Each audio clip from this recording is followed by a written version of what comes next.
Hello everyone, स्वागत है आप सभी का ऑनलाइन स्टडी में। आज हम इस वीडियो में देखेंगे टॉपिक नंबर 10, जिसमें बात करेंगे जीवाणु, विषाणु और कवक से होने वाली बीमारियां, रोगों के बारे में। जैसा कि आप जानते हैं कि इस टॉपिक से बहुत सारे क्वेश्चन अलग अलग तरीके से पूछे जाते हैं, तो इस टॉपिक को आप आराम से देखिए। हमने हर तरह के क्वेश्चन इसमें कवर करने की पूरी कोशिश की है। तो चलिए फिर स्टार्ट करते हैं। सबसे पहला प्रश्न आपके स्क्रीन पर यह कह रहा है कि सूची 1 को सूची 2 के साथ सुमेलित करना है और दिए गए कूट का उपयोग करके हमें सही उत्तर को चुनना है। तो चलिए फिर फटाफट देखते हैं। एक तरफ रोग है और दूसरी तरफ रोग कारक सूक्ष्म जीव है। तो सबसे पहला अगर देखा जाए, जैसे टाइफाइड जो होता है वो किसके कारण होता है, तो यहाँ पे हम कह सकते हैं टाइफाइड जीवाणु से होने वाला रोग है। तो फर्स्ट का 2 के साथ कहाँ पर मिल रहा है, यहाँ पर भी है, यहाँ पर भी है। अच्छा, अब आगे देखते हैं चेचक। तो चेचक जो है वो हम जानते हैं कि विषाणु से होता है। तो बी का फर्स्ट यहाँ पर है, तो यानी करेक्ट आंसर ऑप्शन हमारा ए बन जाता है। राइट, ध्यान रखिएगा, टाइफाइड जो है वो दूषित जल और भोजन के माध्यम से फैलता है। चेचक और खासरा की बात करें तो दोनों ही संक्रामक वायरल बीमारियां होती हैं। चेचक वैसे अब दुनिया से माना जाता है कि खत्म हो चुका है, उन्मूलन हो चुका है। और एथलीट फुट की अगर हम बात कर रहे हैं तो इसे याद रखना है कि एथलीट फुट एक त्वचा का संक्रमण है जो आमतौर पर पैरों की उंगलियों के बीच में होता है। ठीक है, और ये एथलीट फुट जो है वो कवक से होता है। ठीक है, कवक से होता है। चलिए आगे बढ़ते हैं। निम्नलिखित में से कौन सी बीमारी विषाणु जनित है। तो विषाणु से होने वाले रोगों के बारे में अगर हम बात करें तो सबसे पहले आपको याद रखना है, जैसे कि रेबीज हो गया। ठीक है, रेबीज, चेचक, उसके बाद पोलियो हम जानते हैं, डेंगू हो गया, एड्स हो जाएगा।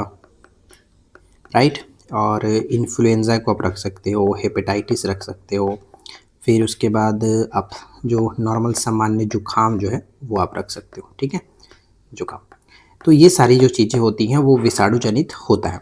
तो यहाँ पर हम कह सकते हैं कि विषाणु जनित रोग है, तो ऑप्शन सी को टिक करेंगे, चेचक, स्मॉल पॉक्स। राइट, और उसी तरह से अगर हम जीवाणु के बारे में बात करें कि जीवाणु से होने वाले रोगों के बारे में, तो टिटनेस, हैजा, टाइफाइड, क्षय रोग, डिप्थीरिया, फ्लेग, न्यूमोनिया, काली खांसी, एंथ्रस, तो ये सारी चीज़ें जो है वो हमें बैक्टीरिया से होने वाले रोगों के बारे में बताता है। एथलीट फुट रोग का कारण क्या है, तो हमने ऊपर में देखा था एथलीट फुट जो है वो कवक से होता है, तो यहाँ पे सी हो जाता है। राइट, अच्छा, अब यहाँ पर एक छोटा सा पॉइंट और मैं आपको बताता हूँ कि एथलीट से होने वाले रोग कौन कौन से हैं, क्योंकि इनसे कई सारी चीज़ें पूछ लिया जाता है। दाद होता है, गंजा दमाद खाए फ्रूट, ये ट्रिक होता है, मैंने कई बार आपको बताया। एक होता है दामा, जिसे हम लोग अस्थमा कहते हैं। ठीक है, खाज हो गया, खुजली हो गया और गंजापन, ये सारी चीज़ें किससे होता है, तो कवक से होने वाला रोग है। ठीक है, कवक से होने वाला रोग है, याद रखिएगा। आगे बढ़े, अगला है कि निम्नलिखित युग्मों में विचार करिए रोग और प्रभावित अंग के बारे में। तो देखिए ध्यान रखिएगा, पीलिया जो होता है, पीलिया यकृत को प्रभावित करता है, ये पॉइंट बिल्कुल करेक्ट है। न्यूमोनिया की बात करें तो इससे फेफड़ा प्रभावित होता है। डिप्थीरिया से गला प्रभावित होता है, और मम्स में जो कि पैरोटिड जो ग्रंथि होती है ये प्रभावित होता है। यानी चारों के चारों बिल्कुल सही तरीके से मिलान किया गया, तो हम ऑप्शन डी को टिक करेंगे, उपरोक्त सभी 1, 2, 3, 4। निम्नलिखित कथनों पर विचार करें और असत्य कथन चुनना है। तो पहला पॉइंट यहाँ पर क्या कह रहा है कि जैसे कि एड्स एक रेट्रोवायरस के कारण होता है, हमें यहाँ पर असत्य बताना। तो ये बिल्कुल सही है कि एड्स एक जो कि रेट्रोवायरस के कारण होता है। इन्फ्लुएंजा एक जीवाणु जनित रोग है, ये गलत होगा। हमने देखा था कि इन्फ्लुएंजा जो है वो एक वायरस से होने वाला रोग होता है। दाद कवक के कारण होता है, टिटनेस तंत्रिका तंत्र को प्रभावित करता है, तो ऑप्शन यहाँ पर बी जो कि गलत है। अगला सवाल क्या कह रहा है कि ध्यान दीजिएगा कि सूची 1 को सूची 2 के साथ मिलान करना, टीका, परीक्षण और एक तरफ संबंधित रोग है। तो पहला है कि विडाल टेस्ट का परीक्षण जो है वो हम करते हैं किसके लिए, टाइफाइड के लिए। विडाल टेस्ट टाइफाइड के लिए, तो फर्स्ट का 2 के साथ होना चाहिए, यहाँ पर भी है, यहाँ पर भी है। ठीक है, इसके बाद एलिजा टेस्ट का परीक्षण एड्स के जांच के लिए किया जाता है, तो बी का फर्स्ट होगा, बी का फर्स्ट यहीं पर भी है। चलो आगे देखते हैं। अब देखिए डीपीटी है और एक आपका बीसीजी है। तो डीपीटी का जो टीका लगाया जाता है वो डिप्थीरिया, काली खांसी और टिटनेस के लिए लगाया जाता है। ये कूट यहाँ पर अलग से ऐड हो गया, तो यहाँ पर कह सकते हैं कि सी का 4 के साथ मिल रहा है, तो करेक्ट आंसर हमारा ऑप्शन सी बनेगा। बीसीजी का टीका तपेदिक के लिए लगाया जाता है। तो कुल मिलाकर सी आंसर करेक्ट होगा। उम्मीद है कि वीडियो आप लोगों के लिए हेल्पफुल और लग रही होगी। अगर पसंद आ रहा तो प्लीज़ वीडियो को लाइक ज़रूर करके जाएं। अगला प्रश्न है कि हाइड्रोफोबिया किस विषाणु के कारण होता है। ये हमारा बायोलॉजी का आखिरी टॉपिक रहने वाला है, क्योंकि 100 टॉपिक्स में से हमने बायोलॉजी के मोस्ट जो 10 टॉपिक्स थे ये सेलेक्ट किए थे और बहुत अच्छे तरीके से मैंने आपको सभी टॉपिक बायोलॉजी के कंप्लीट कराए हैं। इसके बाद हम लोग फिजिक्स को स्टार्ट करने वाले हैं, फटाफट उसको कंप्लीट करेंगे, फिर उसके बाद केमिस्ट्री देखेंगे।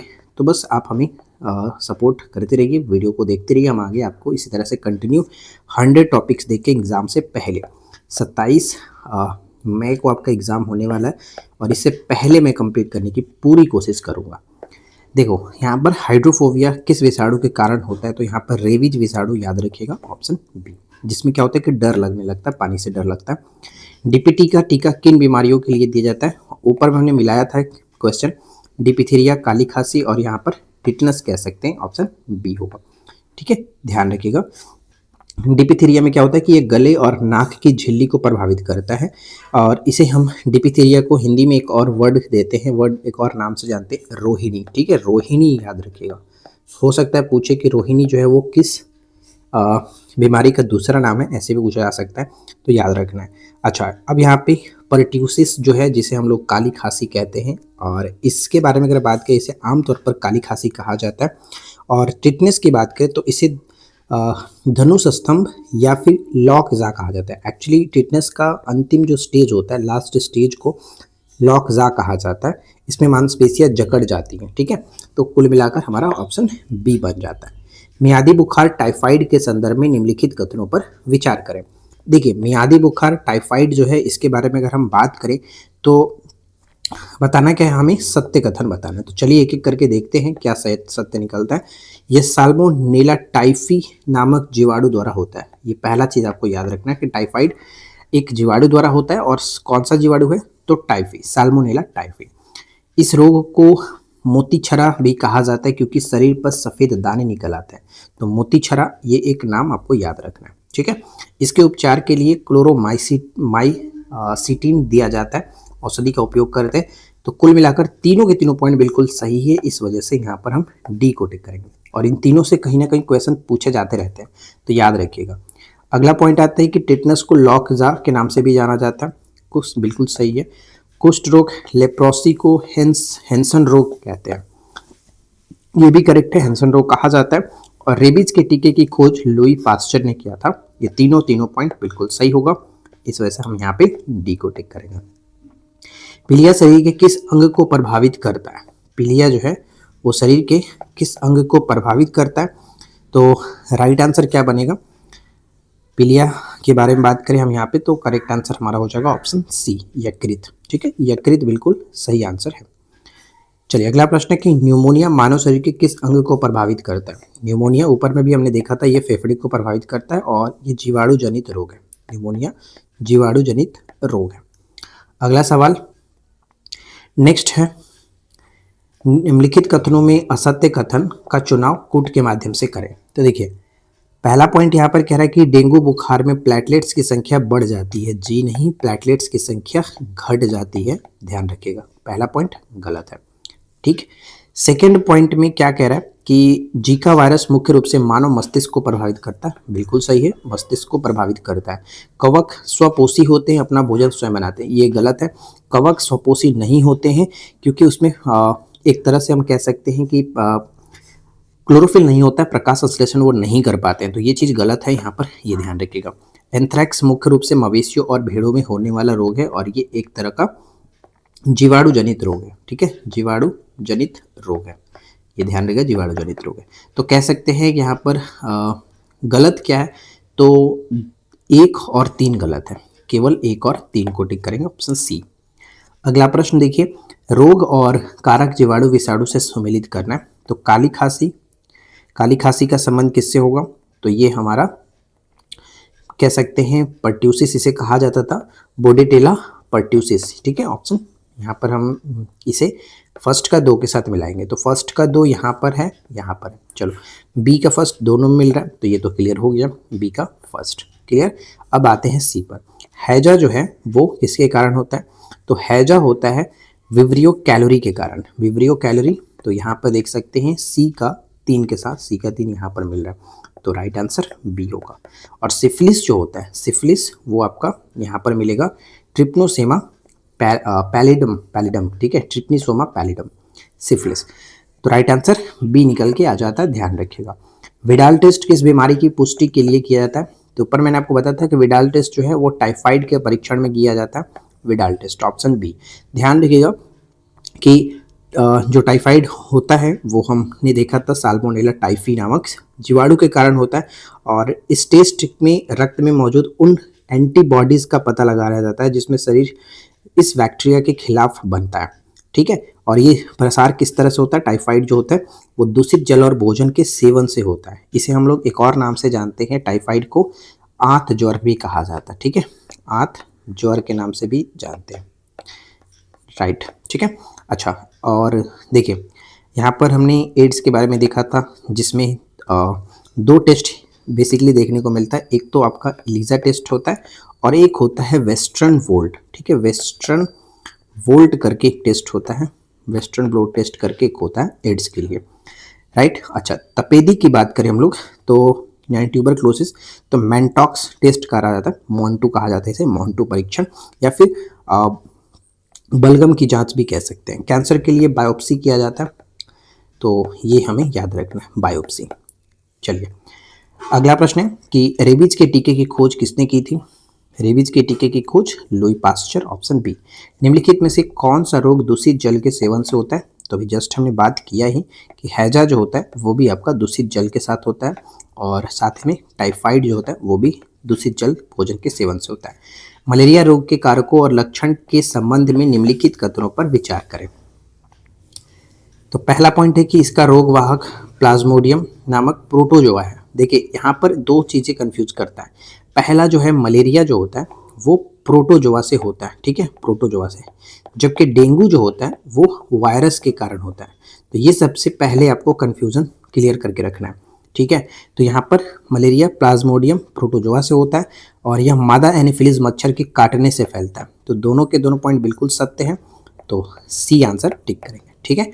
अगला सवाल, स्वाइन फ्लू का कारक विषाणु कौन सा है? तो स्वाइन फ्लू H1N1 होगा, यहाँ पर ऑप्शन बी, H1N1। अच्छा, कभी कभी पूछा था कि बर्ड्स फ्लू में बताइए कि क्या होता है, तो बर्ड्स में क्या होता है कि 5 लेटर है, तो H5 याद रखो, H5N1, कन्फ्यूज़न नहीं करना है, बहुत सिंपल से, H5 यहाँ पे 5 दिख रहा है, बर्ड्स में भी 5 दिख रहा है, ठीक है, तो इसे याद रख सकते हैं। डिप्थीरिया शरीर के किस भाग को प्रभावित करता है? तो ये बहुत अच्छा सवाल है, इसे याद रखिएगा। अच्छा, यहाँ पर हमने देखा, अच्छा एक जो कि थोड़ा सा 4 से 5 क्वेश्चन मिस्टेक हो चुका है, चलो कोई नहीं, एक पेज देखिए मिसिंग है, यहाँ पर 25 आ गया, कोई बात नहीं, देख लेते हैं। डिप्थीरिया शरीर के किस भाग को प्रभावित करता है? तो याद रखिएगा डिप्थीरिया की हम बात कर रहे हैं, तो यहाँ पर हमारा सही आंसर बनेगा गला, डिप्थीरिया से गला प्रभावित होता है, ऑप्शन बी को टिक करेंगे। डिप्थीरिया रोग के बारे में विचार करना, और ये पहला पॉइंट कह रहा है कि कॉर्निबैक्टीरियम डिप्थीरियाई द्वारा ये फैलता है, तो यहाँ पे कह सकते हैं ये करेक्ट है, कोई दिक्कत नहीं है, बिल्कुल सही है, राइट। इसमें गले में कृत्रिम झिल्ली का निर्माण हो जाता है जिसे श्वसन अवरोध हो जाता है, तो हमने ये चीज़ पहले भी ऊपर में देखा था, तो यहाँ पे कह सकते हैं कि दोनों के दोनों पॉइंट बिल्कुल करेक्ट है, इसलिए ऑप्शन सी हो जाता है। अब आता है कि स्लीपिंग सिकनेस यानी निद्रातु रोग जो होता है के संबंध में निम्नलिखित कथनों पर विचार करें। पहला पॉइंट है कि इसका रोग कारक ट्रिप्नोसोमा ब्रूसी होता है, यानी यहाँ पर अगर हम देखें तो ये पॉइंट हमारा क्या होगा, हमें बताना क्या है कि हमें देखिए ध्यान दीजिएगा, इसमें क्लियरली मतलब मेंशन नहीं कर पाए कि क्या सही है, मतलब हमें सही बताना होगा, तो चलो देखते हैं कि क्या सही है। तो इसका रोग कारक ट्रिप्नोसोमा ब्रूसी होता है, जो कि बिल्कुल सही है, और इसका वाहक सीसी मक्खी होता है, सीसी मक्खी, ये भी करेक्ट है, और इसके उपचार के लिए एफ्लोरनिथिन औषधि का इस्तेमाल किया जाता है।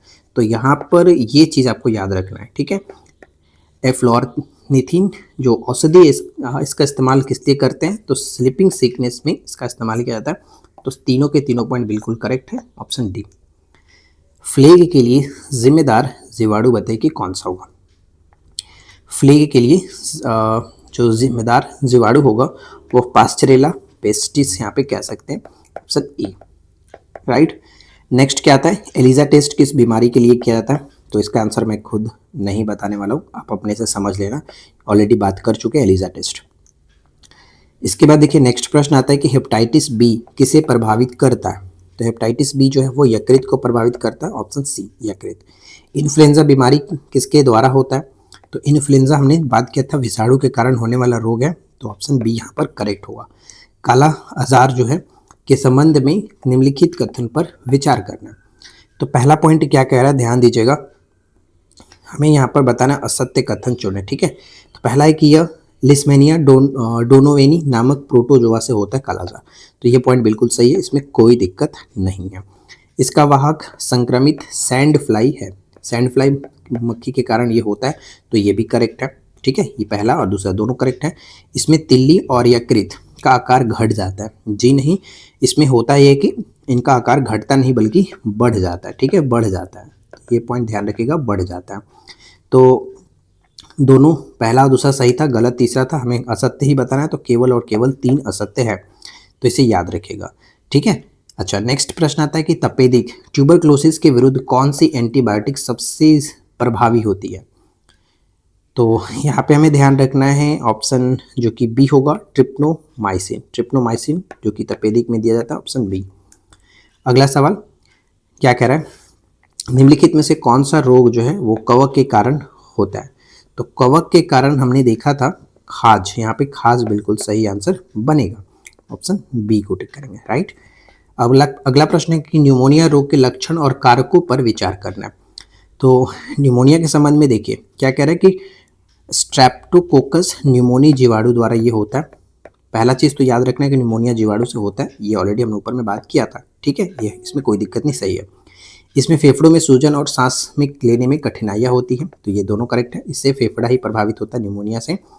कौन सा कथन सत्य होगा? तो दोनों के दोनों पॉइंट सही है, इसलिए सी को टिक करेंगे, राइट। अगला सवाल, छोटी माता यानी चिकन पॉक्स के कारण कारण कौन सा विषाणु है? तो चिकन पॉक्स के लिए यहाँ पर याद रखिएगा वेरिसेला जोस्टर विषाणु था, वेरिसेला जोस्टर विषाणु, ऑप्शन ए। नेक्स्ट है कुष्ठ रोग को यानी लेप्रोसी को अन्य किस नाम से जानते हैं? तो स्टार्टिंग में भी हमने बात किया था, हेंसन रोग इसे कहा जाता है, ठीक है, हेंसन रोग, ऑप्शन ए होगा।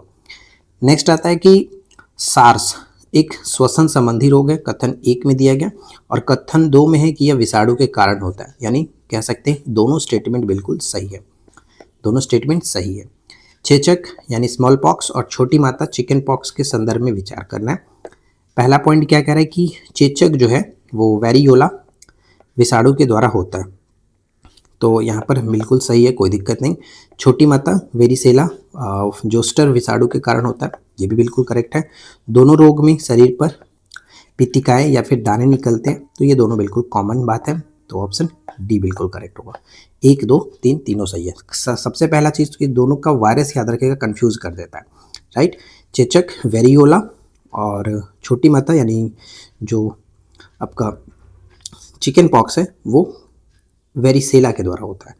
सिफिलिस एक यौन संचारित रोग है जो किसके कारण होता है? तो सिफिलिस याद रखिएगा, सिफिलिस एक गंभीर यौन संचारित संक्रमण है जिसके बारे में अगर हम बात करें तो इसका कारक होता है ट्रिपोनेमा पैलिडम, ठीक है, ट्रिपोनेमा पैलिडम जीवाणु के द्वारा ये होता है। तो सबसे पहले हमें ऑप्शन बी को टिक करना है, तो ऑप्शन बी को टिक करेंगे। जीका वायरस किसके द्वारा फैलता है? तो सिंपल सा प्रश्न आपको पता होगा, जीका वायरस जो है मच्छर से ही फैलता है और ये मस्तिष्क को प्रभावित करता है, तो ऑप्शन बी होगा। अगला सवाल कह रहा है कि डेंगू ज्वर के बारे में निम्नलिखित कथनों पर विचार करें। तो डेंगू हमने बताया था कि सबसे पहले याद रखिएगा कि ये वायरस के कारण होता है, तो ये अरबो विषाणु यहाँ पर बिल्कुल सही है, अरबो वायरस के द्वारा ये फैलता है। इसका वाहक एंडीज जाति का मच्छर होता है, और जबकि हमने मलेरिया के बारे में देखा था एनाफिलीज, मादा एनाफिलीज मच्छर के द्वारा होता है और वो प्रोटोजोआ से होता है, राइट। अच्छा, यहाँ पर नेक्स्ट पॉइंट है कि इसके प्रमुख लक्षणों में जोड़ों में दर्द और कमजोरी शामिल है, तो एक तरह से ये तो सही है ही, तो ऑप्शन डी होगा, तीनों के तीनों पॉइंट करेक्ट है। मेनिंजाइटिस के संबंध में क्या सत्य है? तो देखिए मेनिंजाइटिस की अगर हम बात करें तो ये हर्पीज विषाणु द्वारा हो सकता है, तो ये करेक्ट है, मेनिंजाइटिस हर्पीज विषाणु, और ये सीधे तौर पर मस्तिष्क को प्रभावित करता है, यह भी करेक्ट है। और इसका संक्रमण जो है वो सेरिब्रोस्पाइनल द्रव से होता है। तो ये पॉइंट भी करेक्ट है, सेरिब्रोस्पाइनल द्रव के द्वारा होता है। तो मेनिंजाइटिस के बारे में तीनों के तीनों पॉइंट बिल्कुल करेक्ट है, ऑप्शन सी हो जाएगा, राइट। नेक्स्ट क्या है, अगला प्रश्न ये कह रहा है कि स्पर्गिलोसिस जो है एक रोग है जो किसके कारण होता है। स्पर्गिलोसिस एक रोग है जो होता है आपका कवक के कारण। अभी ध्यान देने वाली बात यहाँ पर ये है कि यह एक स्पर्जिल्स नामक एक सामान्य जो कवक है उसके कारण होता है। यह कवक आमतौर पर घर के अंदर और बाहर दोनों जगह वातावरण में, जैसे कि धूल, सड़ी गली वनस्पतियों और मिट्टियों में पाया जाता है, ठीक है। तो यहाँ पर सी हमारा राइट आंसर बनता है।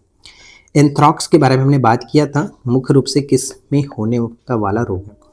तो एंथ्रॉक्स तो सबसे पहले आपको याद रखना है कि बैक्टीरिया के कारण ये होता है, राइट, और मवेशी और भेड़ में ये देखने को मिलता है।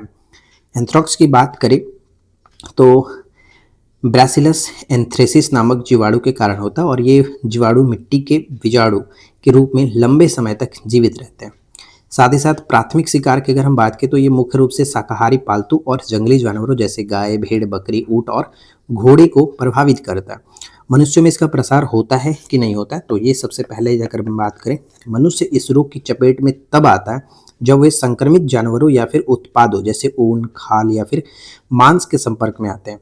अच्छा, एक चीज ध्यान रखिएगा, इसे हम एक और नाम से जानते हैं जिसका नाम दिया गया है वुल-स्टार्टर्स रोग, ठीक है, वुल-स्टार्टर्स रोग। देखिए मैं अपने लिख देता हूँ, वुल-सॉर्टर्स या फिर वुल-स्टार्टर्स रोग कहा जाता है, ठीक है। क्यों? क्योंकि यह ऊन की छटाई करने वाले श्रमिकों में अधिक पाया जाता है। तो ये ध्यान रखिएगा, एंथ्रॉक्सस यहाँ पर वुल-सॉर्टर्स हो जाता है। नेक्स्ट आता है कि निम्नलिखित में से कौन सा रोग जो है वो कवक से संबंधित है।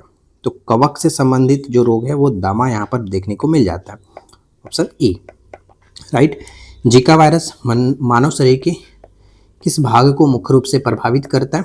तो ये मस्तिष्क को प्रभावित करता है, मच्छरों से होता है जीका वायरस, ऑप्शन सी।